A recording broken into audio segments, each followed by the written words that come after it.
Hello everyone, my name is Daniel Faiwawala and I'm a student of Rehan School for the campus. So today we are again with another great guest in our show. His name is Jason Grant. So looking forward to learn from more about him. So hello, how are you doing?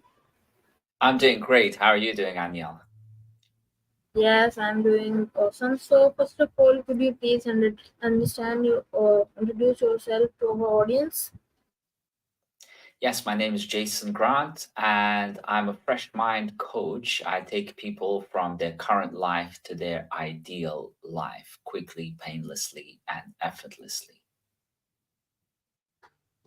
Okay, that's really wonderful. So, my first question on your screen is what inspired you to start as an independent experience design strategist back in the early 2000s? So I was starting my career as a computer scientist, developing web applications, and that was a kind of cool thing to be doing some 20 years ago. And I always loved computers and programming and that kind of mathematical things. And I never really thought that, people could get paid for doing that. I learned then that, I can do what I love and get paid, which is quite incredible. And so I started doing development for web applications back then. And little by little got into more and more um, work that was designing those applications. And eventually I worked on some of the biggest programs in the world, biggest websites and web application systems for companies in the world that millions and millions of people use all the time. And I even set some of the standards on best practices on how to design these things and do it in the best way possible. But I always followed my passion and my love and heart. So that's how I got into it. Okay, thank you so much for this wonderful answers. Amazing. So, my next question on your screen is how did your computer science and business management degrees shape your approach to design strategy?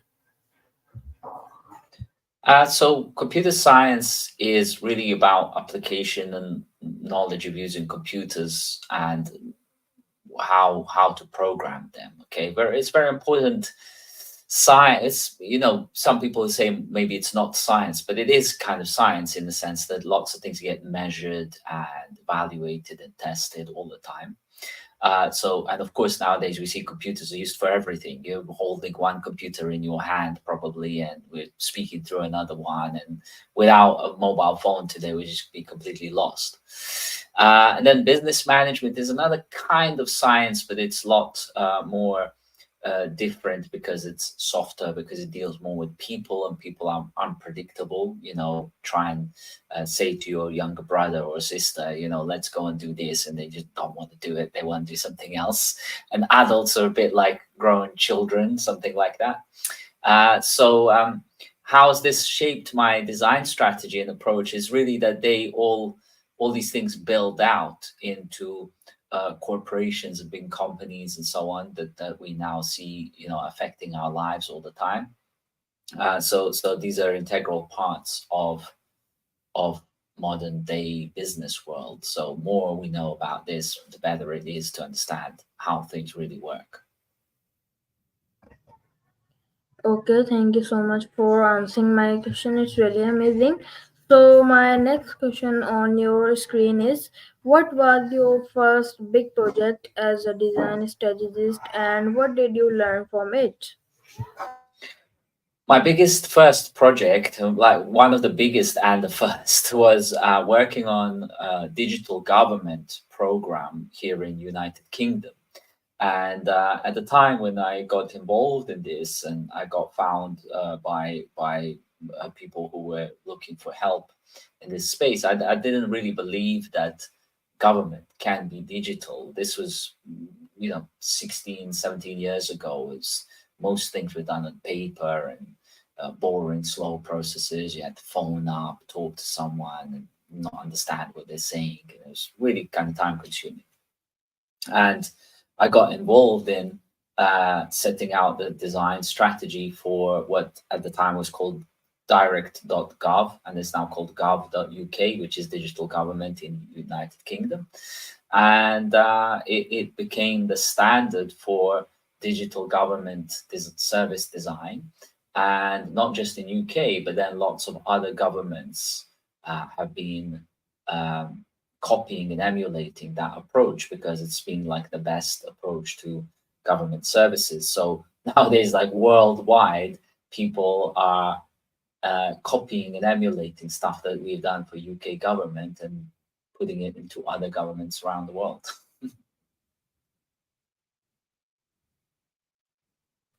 Okay, thank you so much for this very, really amazing answer. So, my next question for you is, how do you balance business needs with user centered design principles?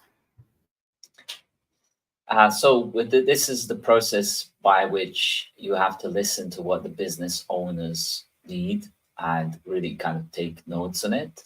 And you also have to listen to what the users need and take notes on that and find an intersection where both of these things are common. If it's only stuff that the business needs, the users don't want, it's not going to work.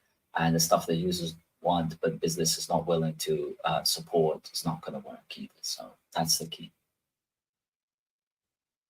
Okay, thank you so much for answering my question. So, my next question on your screen is, which company project challenged you the most and how did you overcome it?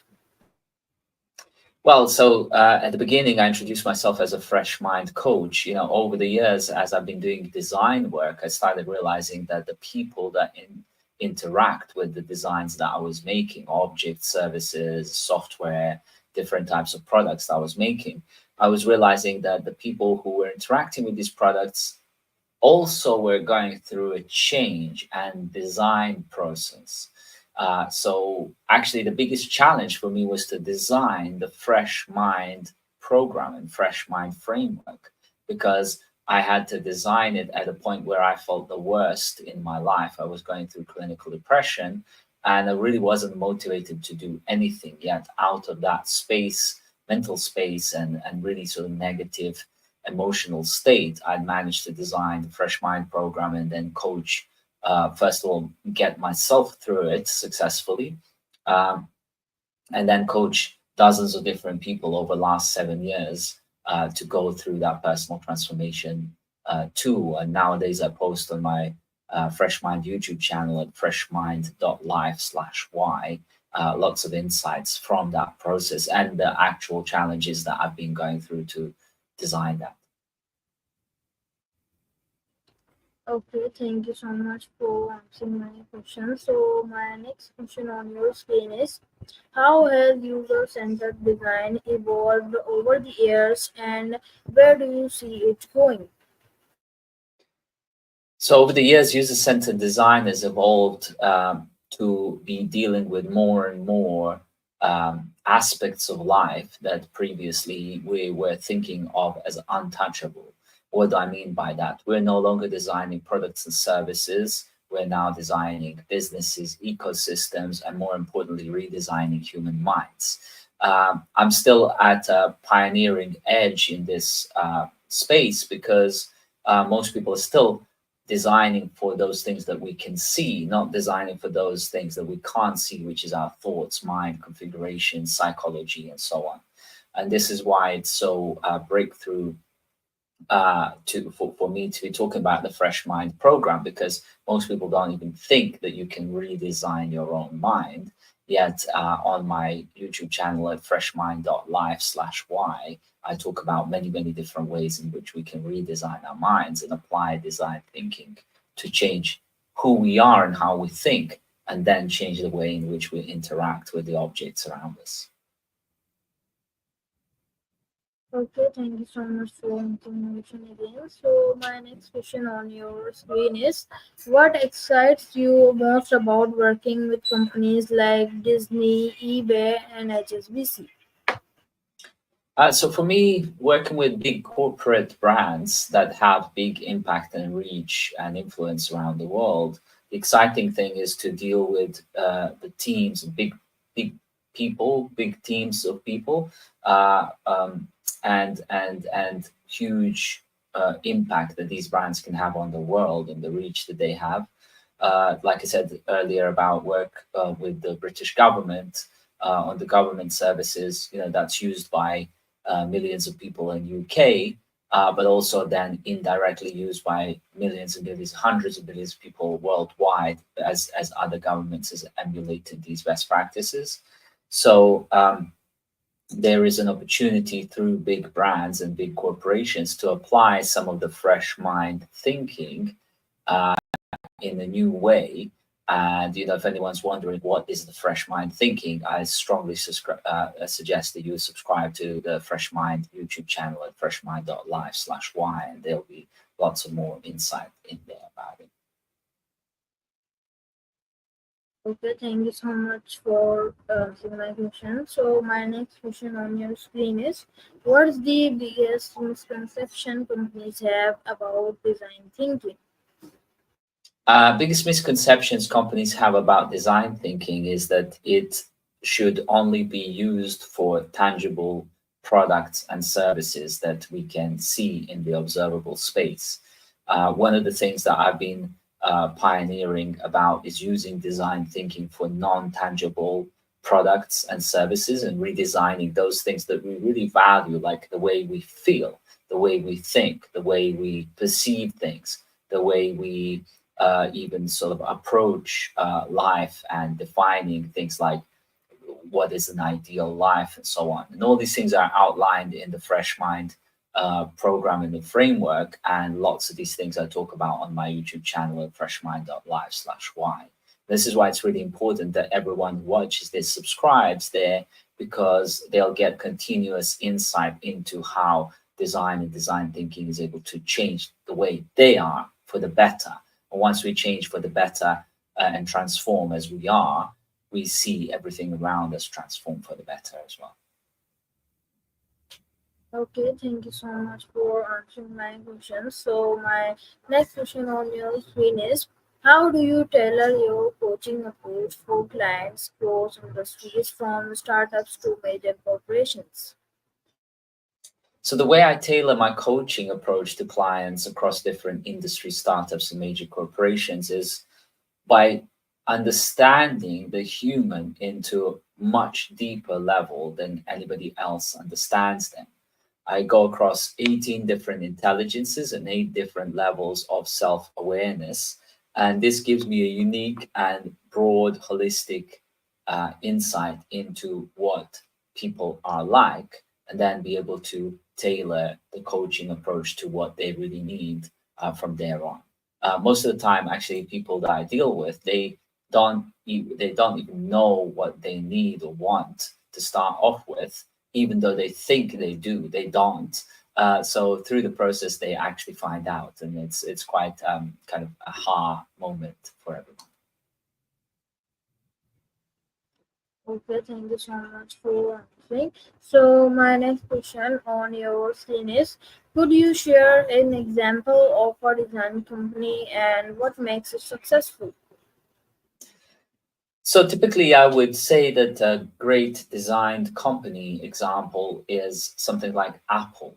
Apple is a company that really cares about every single aspect of how they work, operate, how they present themselves, how their products and services are designed.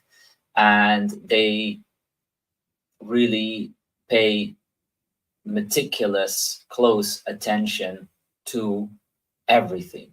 And this is why people who use Apple products tend to use them for a very, very long period of time, pay a lot more money for them than other similar products. And they actually love those products and have emotional bond with the brand. Hence, that's why it's design company, because everything inside it is designed, not just the product, but everything, the brand, every interaction point with customers. Okay, thank you so much for answering my question. So my next question on your screen is, how does psychology play a role in your approach to design and strategy? Psychology plays an incredibly important role in the approach to design and strategy because design is essentially there to help humans lead a better life and live more prosperous life. And of course, humans have psychology. So design is all about applied philosophy or applied psychology to everyday life situations. And unless we fully and deeply understand human psychology, we're designing for the unknown. If we don't know who the humans are and what they're like, we just won't be able to make them do what we want them to do or what's good for them. So, psychology is at the very heart of everything I do. And actually, the Fresh Mind program works towards helping people evolve their psychology into ideal configuration of their psychology. And that's why I talk about it so much on my Fresh Mind YouTube channel at freshmind.live/y, which you should be definitely subscribed to and watch it every day when the new video comes out. Okay, thank you so much for answering my question, and I'll watch your videos on YouTube. So, thank you so much. So, my next question on your screen is, what are the most common obstacles you encounter when coaching design thinking? Most common obstacles I encounter when coaching design thinking are obstacles where humans don't really believe or want to learn something new. They don't want to explore new realms, new territories.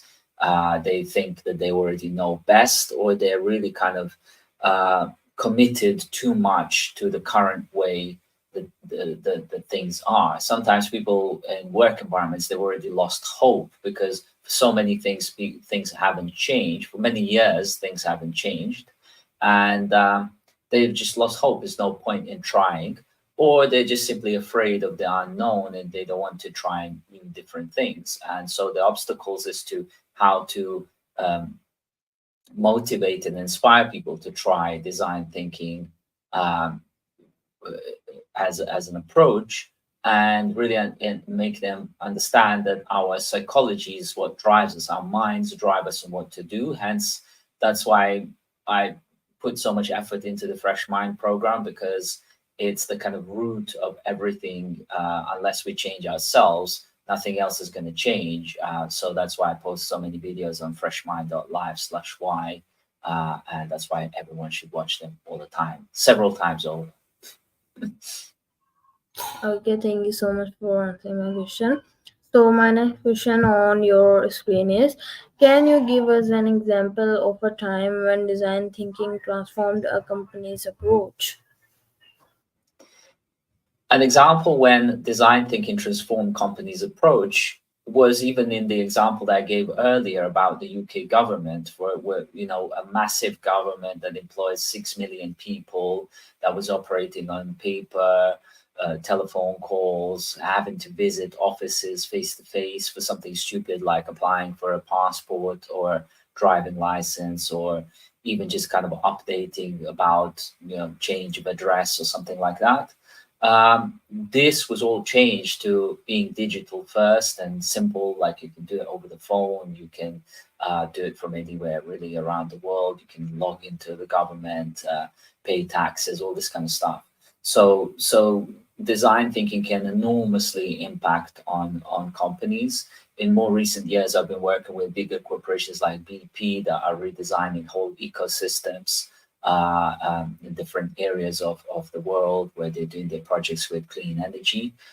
So this is all an example of impacting humanity in a way that I describe as redesigning humanity. And of course, all it starts with like fresh mind and fresh approach to thinking. Okay, thank you so much for answering my question. So, my next question on your screen is, how do you define a successful user experience, and what's your process for achieving it? How I define successful user experience and what's my process for achieving it. Basically, successful user experience is user experience that people are willing to engage with and that is moving them into a more ideal life. So, something like an addictive game is successful in the sense that it gets a lot of engagement, but it's not getting people to move into a better life. And this is actually why I'm redesigning Fresh Mind program to design it more as a game that is moving people into a better self situation and an ideal life, a game of ideal life, let's say. And so my approach to applying user experience design in successful ways to really first think what is the kind of ideal lives that people are looking to build for themselves, and then design uh, use the design principles and practices to move people through a kind of gamified structure into tasks and actions that are going to move them towards that optimal life. And of course, all that starts with the individual human psychology, and more about that on freshmind.live/y with 2 to 3 times a week video from me that talks about it. Okay, thank you so much for answering my question. So, which companies, in your view, currently excel in user centered design? So there are many companies that use user-centered design pretty well in their products and services, because they still think that user-centered design applies only to that.